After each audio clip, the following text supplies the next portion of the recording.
Les amis, bonjour. On se retrouve pour notre 82e économiser et partager. Et on remercie aujourd'hui Christian pour cette 5e statut Sideshow, je crois qu'on voit ensemble, dans les soldes Sideshow, puisqu'on a cette statue qui est remisée à 620 € au lieu des 800, je crois, 850 prix public, 900 même pour certains magasins. Donc grosso modo, un escompte de 30% sur cette pièce, enfin de 50% quasiment, d'économiser, vu que vous l'achetez 600 € et que vous en gagnez 300.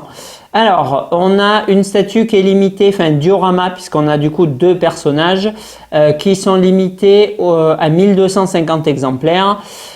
Bon, c'est Sideshow, donc faut pas s'attendre effectivement à 400 exemplaires. Maintenant, licence Iron Man, licence Hulk, donc plus ou moins quasiment les deux personnages qui marchent mieux chez Sideshow, avec peut-être Dark Vador et Spider-Man. 1250 exemplaires, je trouve pas ça délirant. Bon, oui, c'est beaucoup, oui, j'aime les limitations plus basses, mais bon, on aurait pu s'attendre à encore plus. On a une statue qui est quand même assez lourde. J'ai pas la box devant les yeux. On doit être à entre 20 et 25 kg parce que franchement, ça pèse. Le socle est en résine pleine, c'est lourd. Le Hulkbuster est en résine pleine, c'est lourd. Le Hulk est en résine pleine, c'est lourd. Tout est en résine pleine, du coup, c'est lourd. Voilà. On a en plus un système éblouissant. Attention les yeux. Hop, de light up. Vous n'avez pas eu la différence, moi non plus. Si le Arc Reactor est dans les mains et les yeux du Hulkbuster, ça s'allume. Oui, c'est allumé. Hop, je vous le mets comme ça, vous voyez peut-être un peu mieux.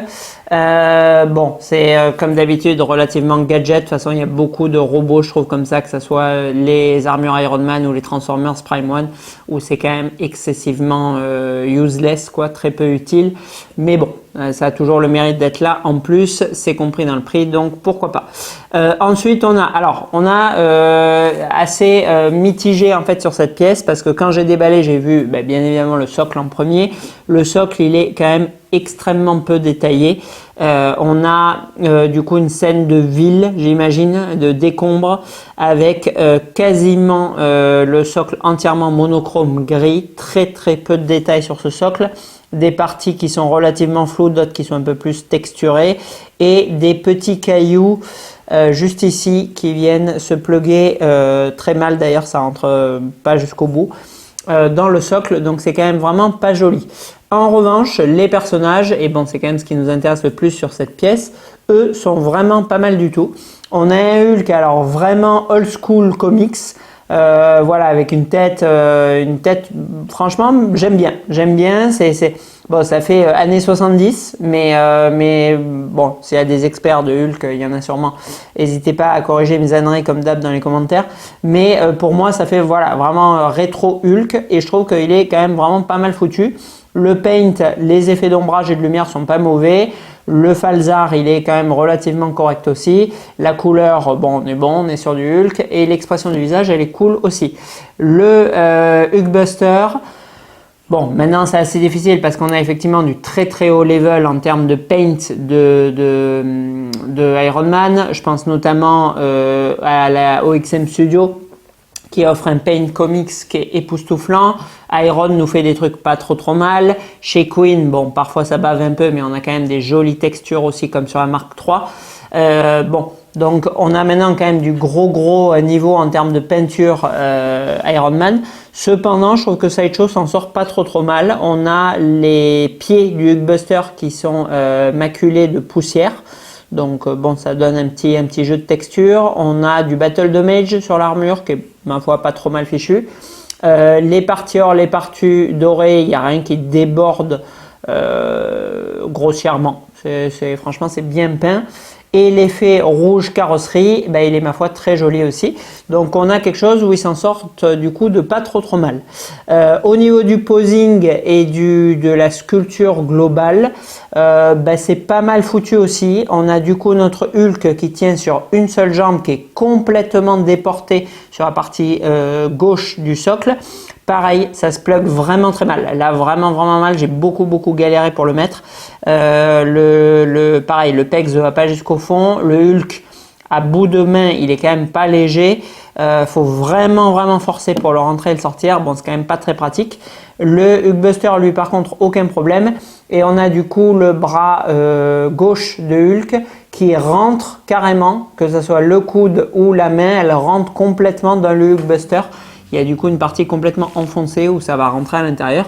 Donc c'est pas trop mal non plus. En termes de taille, c'est quand même assez petit. Franchement, c'est petit. Ça fait grosso modo la taille d'une belle premium format. C'est-à-dire qu'on doit être sur 40-45 cm de haut, je pense, et à peu près pareil de large, sur 25-30 de profondeur. Bon, pour un diorama comme ça, c'est quand même assez petit. J'avais à l'époque, par exemple, la Comiquette, c'est la première statue que j'ai achetée, d'ailleurs, à moins 50%, je l'avais achetée 175 €, je m'en souviens, chez Album Montpellier. Une Comiquette où, du coup, la version exclusive, vous enleviez le casque et il y avait la tête de Stark en dessous. Bon, moi, c'était la version régulière. Et elle était beaucoup plus grosse, que ce soit le socle, l'envergure et tout. Moi, j'aurais vu un diorama, surtout pour 800 € quand même, prix public, 850 €, 900. J'aurais vu quelque chose quand même au moins de cette taille, c'est-à-dire que le Hulk qui fasse la taille de la premium format du premier Avengers, le film, et le Hulk, celle de la Comiquette, ça aurait été bien. Là, c'est, je trouve, quand même un peu petit, surtout pour ce prix.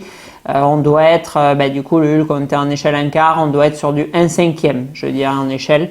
Donc, bon, 1/5, 900 balles, ça picote quand même un petit peu le slip. Surtout avec 1250 exemplaires. Heureusement, le paint est efficace et bien exécuté. Ça rattrape un peu le truc, quoi. Voilà. Donc, grosso modo, dans les points négatifs, on a un socle qui est un peu minimaliste. On a un tirage qui est, comme d'habitude, un peu élevé. Et surtout, moi, ce qui me gêne le plus, parce que là, vous entendez, en fait, c'est implicite. Vous entendez Hulkbuster, inconsciemment, vous pensez immédiatement gigantesque. Et là, bon, je pense que c'est un peu décevant. J'espère du coup que Christian et Johan, je crois que c'est, qui a aussi pris cette statue, ils seront du coup quand même contents de leur achat. Bon, en tout cas, par rapport aux photos, on peut pas être déçu parce que, bon, la taille, bien sûr, on l'a pas en photo, mais en tout cas, l'exécution de la peinture, elle est franchement fidèle au proto, c'est quand même bien fait. Voilà. Alors, en réalisme et fidélité, on est tiré de comics, donc bon, complètement incapable de juger ça. Déjà en DC, ma culture, elle est vraiment relativement défaillante. En Marvel, elle est quasi inexistante, à part un peu les customs sur lesquels je me suis documenté. Donc, on va s'en tenir du coup aux formes et aux couleurs, si je peux dire. C'est un peu primaire comme jugement. Mais pour moi, c'est quand même bien réalisé. Donc, je ne sais pas si c'est fidèle à l'œuvre de tel ou tel artiste, dessinateur, je ne saurais vous dire. Mais en tout cas, ce que je vois visuellement, moi, ça me convainc. Donc, je vais lui mettre 14 sur 20 en réalisme et fidélité.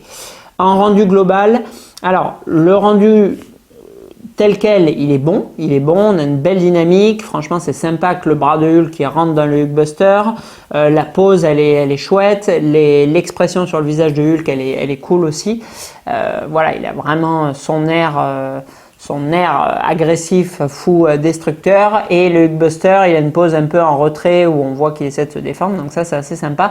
Par contre, la taille, pour moi, vraiment, elle impacte cette pièce, c'est vraiment trop petit. Donc, en rendu global, je vais partir sur 12 sur 20, du coup, pour cette réalisation.